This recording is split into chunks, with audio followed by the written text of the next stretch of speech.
नमस्कार। आज हम गौर गोपाल दास की किताब जीवन के अद्भुत रहस्य पर बात करने वाले हैं, बल्कि उस पर आधारित एक समीक्षा के जरिए। हाँ।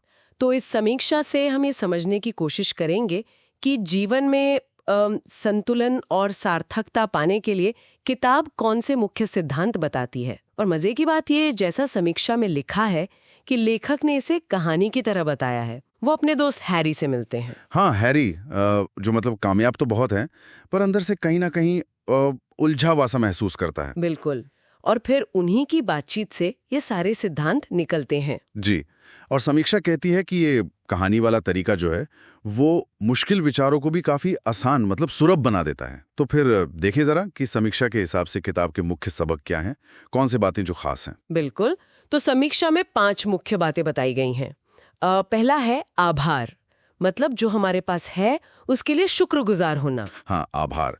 और समीक्षा इस पर जोर देती है कि ये सिर्फ थैंक यू बोलना नहीं है। अच्छा। हाँ, मतलब ये छोटी छोटी चीजों पर ध्यान देना ये कैसे हमारी सोच बदल सकता है। शायद हैरी जैसे किरदारों के लिए ये पहला कदम है जिनके पास सब कुछ होकर भी एक खालीपन सा है। सही कहा। फिर दूसरा पॉइंट है मानसिकता का प्रभाव, हमारा नजरिया। हाँ, कि कैसे पॉजिटिव नजरिया हमें मुश्किलों में भी रास्ते दिखा सकता है। समीक्षा के हिसाब से किताब इस पर जोर तो देती है, पर क्या ये भी बताती है कि इसे रोजमर्रा की जिंदगी में कैसे उतारें? जी हाँ, समीक्षा इशारा करती है कि ये सिर्फ पॉजिटिव सोचों वाली बात नहीं है, ये असल में अपनी सोच को ट्रेन करने जैसा है। ट्रेनिंग, अच्छा। हाँ, ताकि हम मुश्किल हालात में भी मतलब समाधान ढूंढने की एक क्षमता, एक स्किल डेवलप कर सकें। एक तरह का कह सकते हैं मानसिक अनुशासन। ठीक है। तो ये 2 बातें हुई, आभार और मानसिकता। अब तीसरा, संतुलन। ये बड़ा अहम लगता है। बिल्कुल। समीक्षा के मुताबिक ये सिर्फ वो वर्क लाइफ बैलेंस वाला मामला नहीं है ना? नहीं नहीं, बिल्कुल नहीं। समीक्षा कहती है कि किताब इसे ज्यादा गहरे लेवल पर देखती है। मतलब शारीरिक, मानसिक, भावनात्मक और आध्यात्मिक ऊर्जाओं के बीच एक तालमेल। अच्छा, यानी चारों। हाँ, अगर एक भी बिगड़ा तो फिर हैरी की तरह ही बाहरी सफलता भी अंदर से खोखली लगेगी। समीक्षा ऐसे सफलता की एक क्या कहते हैं ज्यादा होलिस्टिक परिभाषा मानती है। समझ गई। ये तो हुए जैसे अपने अंदर की बातें।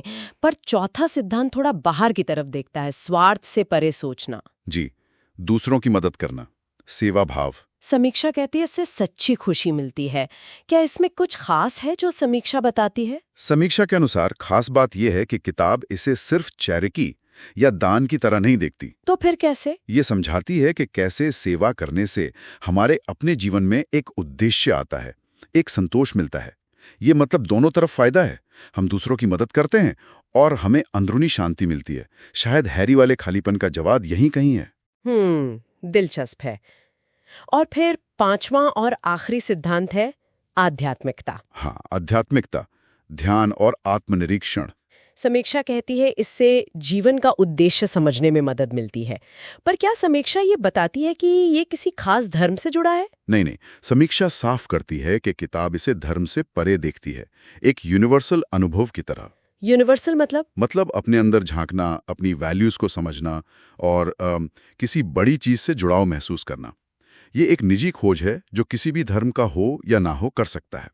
समीक्षा इसे आंतरिक स्थिरता का एक सोर्स मानती है। ये 5 सिद्धांत सुनने में तो काफी गहरे और काम के लगते हैं। हाँ, लगते तो हैं। और समीक्षा ये भी कहती है कि किताब की भाषा सरल है, कहानी वाला अंदाज है, तो समझना आसान हो जाता है। एक कोट भी है उसमें, अगर आप हर दिन के अंत में मुस्कुरा सकते हैं तो आप सफल हैं। हाँ, कितनी सीधी और गहरी बात है।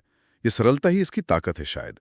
लेकिन समीक्षा कुछ सीमाओं का भी जिक्र करती है। अच्छा, क्या? जैसे कुछ पढ़ने वालों को आध्यात्मिक वाला हिस्सा शायद थोड़ा ज्यादा लग सकता है, या फिर जो लोग पहले से ही इस तरह की किताबें पढ़ते आ रहे हैं उन्हें शायद कुछ बातें दोहराई हुई सी लगें। पर हाँ, ये समीक्षा के पॉइंट्स हैं, हमारी अपनी राय नहीं। हाँ, बिल्कुल। और समीक्षा का निचोड़ यही निकलता है कि ये किताब उन लोगों के लिए खास तौर पर अच्छी हो सकती है जो जिंदगी में थोड़ा उलझावा महसूस कर रहे हैं, या असंतुलन है, या बस जीवन के अलग अलग पहलुओं में एक तालमेल, एक हार्मनी ढूंढ रहे हैं। हाँ, बिल्कुल। तो कुल मिला के समीक्षा के नजरिए से देखें तो ये किताब जीवन को ज्यादा संतुलित, सार्थक और शायद ज्यादा खुशहाल बनाने के लिए एक प्रैक्टिकल और प्यार भरी गाइड जैसी लगती है। तो आज की बातचीत से जो मुख्य बातें निकली वो है आभार, पॉजिटिव सोच, संतुलन, सेवा और आध्यात्मिकता। जी, और ये सब सुनकर एक सवाल मन में आता है। समीक्षा तो कहती है कि सिद्धांत जीवन बदल सकते हैं, पर सोचने वाली बात यह है कि अगर कोई भी व्यक्ति इनमें से सिर्फ एक को भी पकड़ ले, मान लीजिए रोज आभार जताना शुरू कर दे या संतुलन बनाने की पूरी कोशिश करे, तो क्या सच में और कैसे सिर्फ 1 साल के अंदर उसके नजरिए में, उसकी लाइफ की क्वालिटी में कोई वास्तविक, जिसे हम नाप सकें, वैसा बदलाव आ सकता है? इस पर सोचा जा सकता है।